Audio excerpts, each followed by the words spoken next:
ಖಂಡಿತ ಇವತ್ತು ಬೇರೆ ಬೇರೆ ಕೊಪ್ಪಳ ಜಿಲ್ಲೆ ಇರ್ಬೋದು, ಬೇರೆ ಬೇರೆ ಜಿಲ್ಲೆಗಳಲ್ಲಿ ನಮ್ಮ ಮುಖಂಡರು ಇವತ್ತು ಭೇಟಿಯನ್ನು ಕೂಡ ನೀಡ್ತಾ ಇದ್ದಾರೆ. ಮೊನ್ನೆನೂ ಕೂಡ ನಾವು ಚರ್ಚೆ ಮಾಡಿದ್ದೇವೆ. ನಾನು ಸ್ವತಃ ಮೊನ್ನೆ ಬೆಳಗಾವಿಗೆ ಹೋಗಿ ಹಾವೇರಿಗೆ ಹೋಗಬೇಕಾಗಿತ್ತು. ಅಲ್ಲಿ ರಾಣೆಬೆನ್ನೂರು ತಾಲೂಕಿನಲ್ಲಿ ಅಲ್ಲೂ ಕೂಡ ಇದಾಗಿರುವಂಥದ್ದು. ಆದರೆ ಇವತ್ತು ನಮ್ಮ ಮುಖಂಡರೆಲ್ಲರೂ ಕೂಡ ಭೇಟಿಯನ್ನು ನೀಡ್ತಾ ಇದ್ದಾರೆ. ಜಿಲ್ಲಾ ಮಂತ್ರಿಗಳು ತಲೆ ಎತ್ಕೊಂಡು ಓಡಾಡ್ತಕ್ಕಂಥ ಪರಿಸ್ಥಿತಿ ಇಲ್ಲ. ಹಿಂದನೂ ಕೂಡ ಹೋಗಿಲ್ಲ, ಇವತ್ತು ಕೂಡ ಹೋಗಿಲ್ಲ, ಮುಂದನೂ ಕೂಡ ಹೋಗಕ್ಕೆ ಸಾಧ್ಯ ಇಲ್ಲ.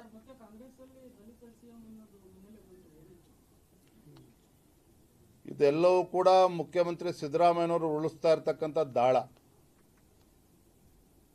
ತಾವು ಮುಖ್ಯಮಂತ್ರಿ ಕುರ್ಚಿಯಲ್ಲಿ ಮುಂದುವರಿಬೇಕು ಅನ್ನುವ ಕಾರಣಕ್ಕೆ ಈ ರೀತಿ ದಾಳವನ್ನು ಉರುಳಿಸ್ತಾ ಇದ್ದಾರೆ. ಏನಾಗ್ತದೆ ಬರೋದ್ಮೇಲೆ ಕಾದು ನೋಡೋಣ.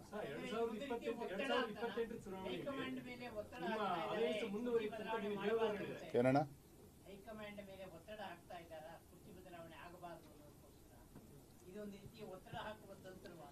ಅದು ನಮಗೆ ಸಂಬಂಧ ಇಲ್ದಿರ್ತಕ್ಕಂಥದ್ದು.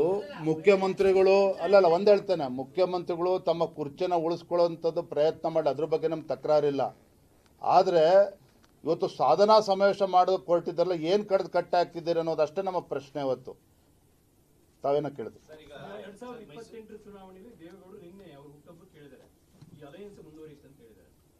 ನೋಡಿ, ಮಾಜಿ ಪ್ರಧಾನಮಂತ್ರಿಗಳು ದೇವೇಗೌಡರು ಕೇಂದ್ರದಲ್ಲಿ NDA ಸರ್ಕಾರ ಬರಬೇಕು, ನರೇಂದ್ರ ಮೋದಿಜಿಯವರು ಬಲಪಡಿಸಬೇಕು ಅನ್ನೋ ನಿಟ್ಟಿನಲ್ಲಿ ಬೆಂಬಲವನ್ನು ನೀಡಿರ್ತಕ್ಕಂಥದ್ದು ಬಹಿರಂಗ ಸತ್ಯ. ಬಿಜೆಪಿ ಮತ್ತು JDS ಅಲಯನ್ಸ್ ಬಗ್ಗೆ ಏನಾಗಬೇಕು ಅನ್ನೋದನ್ನ ನಮ್ಮ ಕೇಂದ್ರದ ವರಿಷ್ಠರು ಮತ್ತು ಮಾಜಿ ಪ್ರಧಾನಮಂತ್ರಿ ದೇವೇಗೌಡರು ಎಲ್ಲರೂ ಕೂಡ ಚರ್ಚೆ ಮಾಡಿ ತೀರ್ಮಾನ ಮಾಡ್ತಾರೆ. ನಾವು ನಮ್ಮ ಪಕ್ಷದ ಹಿರಿಯರು ಏನು ತೀರ್ಮಾನ ಮಾಡ್ತಾರೆ ಅದಕ್ಕೆ ಭದ್ರಾಗಿ ನಾವು ಹೋಗಬೇಕಾಗಿರ್ತಕ್ಕಂಥ ನಮ್ಮ ಕರ್ತವ್ಯ, ಅದನ್ನು ಮಾಡೇ ಮಾಡ್ತೇವೆ.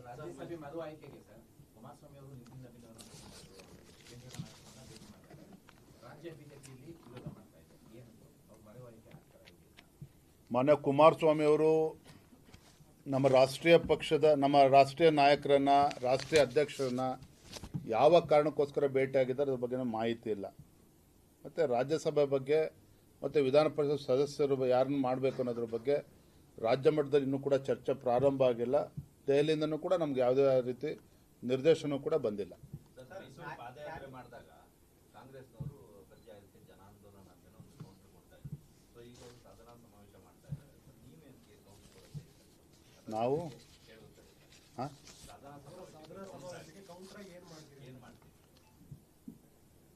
ನಾವು ಕಾಂಗ್ರೆಸ್ ಸರ್ಕಾರದ ಸಾಧನಾ ಸಮಾವೇಶವನ್ನು ಒಂದು ರೀತಿ ನಗೆಪಾಟ್ಲಾಗಿದೆ. ಜನರೇ ಹೊತ್ತು ಇವರ ನಗ್ತಾ ಇದ್ದಾರೆ ಕಾಂಗ್ರೆಸ್ ಪಕ್ಷದ ಸರ್ಕಾರದ ಅವರ ಸಾಧನಾ ಸಮಾವೇಶಗಳನ್ನು ನೋಡಿಕೊಂಡು.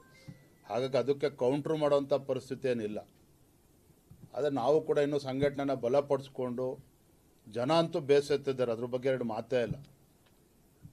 ಸರ್ಕಾರಿ ನೌಕರಿ ಸಂಬಳ ಸಿಗ್ತಾ ಇಲ್ಲ, ಎಲ್ಲವೂ ಕೂಡ ಪರಿಸ್ಥಿತಿಗಳು ಗೊತ್ತಿದ್ದಾವೆ. ಹಾಗಾಗಿ ಇವ್ರು ಕುರ್ಚಿ ಉಳಿಸ್ಕೊಳ್ಳೋಕ್ಕೆ ಸಾಧನಾ ಸಮಾವೇಶ ಮಾಡ್ತಾ ಇದ್ದಾರೆ ವಿನಃ ಅದನ್ನು ಕೌಂಟ್ರ್ ಮಾಡ್ತಕ್ಕಂಥ ಪರಿಸ್ಥಿತಿ ಏನಿಲ್ಲ. ನಾವು ರಾಜ್ಯಾದ್ಯಂತ ಬೀದಿಗಳು ಹೋರಾಟ ಮಾಡಬೇಕು, ಪ್ರವಾಸನ ಮಾಡಬೇಕು, ಅದ್ರ ಕಡೆ ಗಮನ ಹರಿಸ್ತೇವೆ.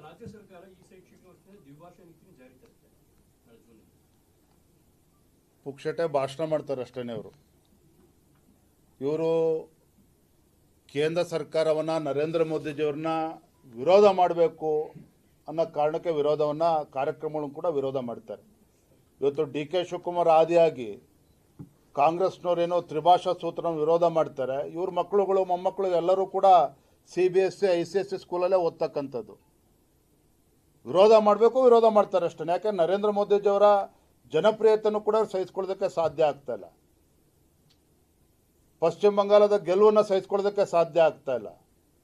ಯಾವುದೋ ಒಂದು ಕುಂಟು ನೆಪ ಮಾಡಿಕೊಂಡು ಕೇಂದ್ರ ಸರ್ಕಾರದ ಬೆಂಕಿ ಎತ್ತಕ್ಕಂಥ ಕೆಲಸವರು ಮಾಡ್ತಾ ಇದ್ದಾರೆ ವಿನಃ ಇವರು ಕೇಂದ್ರನ ಟೀಕೆ ಮಾಡಬೇಕು, ವಿರೋಧ ಮಾಡಬೇಕು, ಆ ಕಾರಣಕ್ಕೆ ವಿರೋಧ ಮಾಡ್ತಾ ಇದ್ದಾರೆ ವಿನಃ ಇವರ ಹತ್ರ ಏನೂ ಇಲ್ಲ, ಬೇರೆ ಬಂಡವಾಳ ಏನೂ ಕೂಡ ಇಲ್ಲ.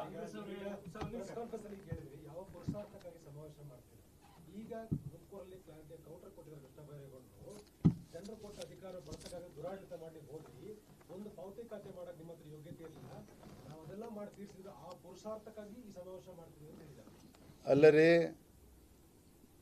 ಕೃಷ್ಣ ಬೈರೇಗೌಡರು ಇರುವುದು, ಬೇರೆ ಬೇರೆ ಸಚಿವರು ಹೇಳಿಕೆಗಳನ್ನು ಗಮನಿಸ್ತಾ ಇದ್ವಿ ಕಳೆದ 6-8 ತಿಂಗಳಿಂದ. ಕೆಲವು ಸಚಿವರು ಫಾರಿನ್ ಅಫೇರ್ಸ್ ಮಿನಿಸ್ಟ್ರಿ ಥರ ಎಕ್ಸ್ಪರ್ಟ್ಗಳ ಥರ ಮಾತನಾಡ್ತಾರೆ. ಕೆಲವು ಸಚಿವರು ಫೈನಾನ್ಷಿಯಲ್ ಎಕ್ಸ್ಪರ್ಟ್ಸ್ಗಳ ಥರ ಮಾತನಾಡ್ತಾರೆ. ಇವ್ರುಗಳ ಸಾಧನೆ ಇವ್ರವ್ರ ಇಲಾಖೆಗಳಲ್ಲಿ ಏನು ಮಾಡಿದ್ದಾರೆ? ಇವತ್ತು ಕೃಷ್ಣ ಬೈರೇಗೌಡರಲ್ಲಿ ತುಮಕೂರಲ್ಲಿ ನಿಂತ್ಕೊಂಡು ಏನು ಹೇಳ್ತಾರೆ ಅದು ಮುಖ್ಯ ಅಲ್ಲ. ಇವತ್ತು ಎಲ್ಲ ಕ್ಷೇತ್ರಗಳಲ್ಲೂ ಸಂಪೂರ್ಣ ವಿಫಲ ಆಗಿರ್ತಕ್ಕಂಥದ್ದು ಇವತ್ತು ರಾಜ್ಯ ಸರ್ಕಾರ. ಸಾಧನಾ ಸಮಾವೇಶ ನಾ ಹೇಳ್ತಾ ಇಲ್ಲ, ಇವತ್ತು ಜನರು ಇವತ್ತು ತೂಚಿ ಅಂತೇಳಿ ಉಗಿತಾ ಇದ್ದಾರೆ. ಇವ್ರಿಗೆ ಜನರು ದುಡ್ಡನ್ನು ಪೋಲ್ ಮಾಡುವಂಥ ಕೆಲಸ ಇವತ್ತು ಸಾಧನಾ ಸಮಾವೇಶ ಮೂಲಕ ಮಾಡ್ತಾ ಇದ್ದಾರೆ.